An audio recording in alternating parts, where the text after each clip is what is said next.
Guys, Deluded Guna back again. N'Golo Kante back again.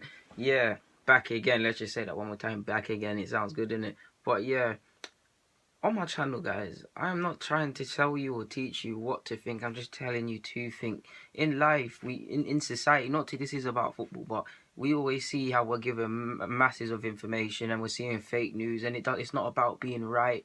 It's not about being right. It's about being first. It's not about having a proper opinion. It's about shouting and letting people listen to you. And we know we already have been through. I'm not going to go over it again, but we know because it comes from a credible source, someone is going to believe it. And if you say a lie from a credible source enough times, people will take it for gospel. Guys, away from football, but all you gotta do is look at Project Mockingbird and stuff like that. Go and type that in on YouTube, little education thing there. You see it? But yeah, back to the main point. Like, yeah, right or wrong, I've told you guys, I get it wrong all the time. I change my opinion all the time. But what I try to do is think about what I'm saying. A lot of you, don't get me wrong, I believe if you like football, or if you want to be a football manager, or just like talking about football, you need to have a clear way of how you like to see football and your beliefs. That doesn't mean if someone tells you something and you take in new information, logically speaking, you change your opinion if the news is credible and you've found that there's flaws in your opinion.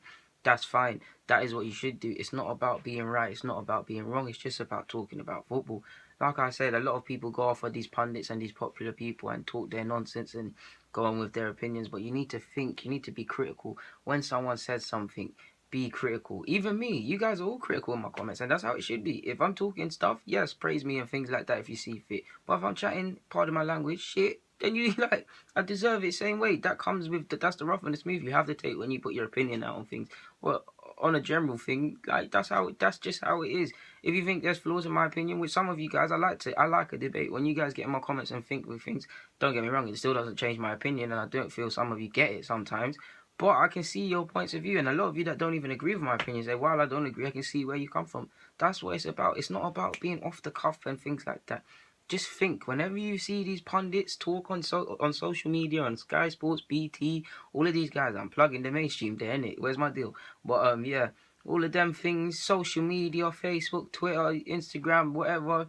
Your mom, your dad, your brother, in the pub, down the street, I don't know, in Nando's, wherever you get some sort of footballing opinion or see some sort of something talking about football, look at it, take it in, and think, okay, they're saying da-da-da. I am thinking da-da-da. Does it make sense? Let me look from their lens. That's the only way you learn. That's the only way you talk about football. We know as humans we're extremely prideful and no one wants to be wrong, but you look stupid. Like, you look stupid. Wayne Rooney was once one of the best players in the world. To a degree, you could argue he still is if you look at, depending on how you look at it. But he was one of the best players in the world one time. Now he doesn't walk into a lot of sides, and if he was to name the top 10 best players collectively over all the leagues, he's not there. Now imagine you still had that pardon me guys, preaching, that same opinion back then and you kept it now. You look stupid. That's the same principle being applied. Leave your ego at the door. Like, I think they even say that in boxing gyms. To talk about football, leave your ego at the door. No one likes humble pie, but in life you need humble pie. Like, it's not even humble pie. You just need to be wrong. It's not even being wrong. You're just not right. It's not even just being right. You see what I'm saying? Football doesn't make sense. Football shouldn't make sense. I mean, Messi isn't even 6 foot. He shouldn't be weighting people and barging players and things like that. Football doesn't make sense. Like, there's nothing that makes sense about football. It shouldn't. Messi and Ronaldo shouldn't be bagging 90 plus goals and jumping this high and doing all of these things. These things shouldn't happen. The ref should have put Eto'o for offside in the 06 World Cup, Champions League. You see how heartbreaking I am from that. I don't even know what it was, but that's the only thing that should have happened. But football doesn't make sense. Beletti's goal as well. Almunia should have saved that in 06. But yeah, things happen. Football doesn't make sense, guys. I don't know where I'm going with this, so I'm just going to sign out. Guys, Deluded Guna, thank you for watching. Of course, hit the like, subscribe, follow me on my socials, Deluded Guna 04 on Twitter, on everything else, DGuna 04 on Snapchat. Yeah, man, thank you for watching. Keep rocking.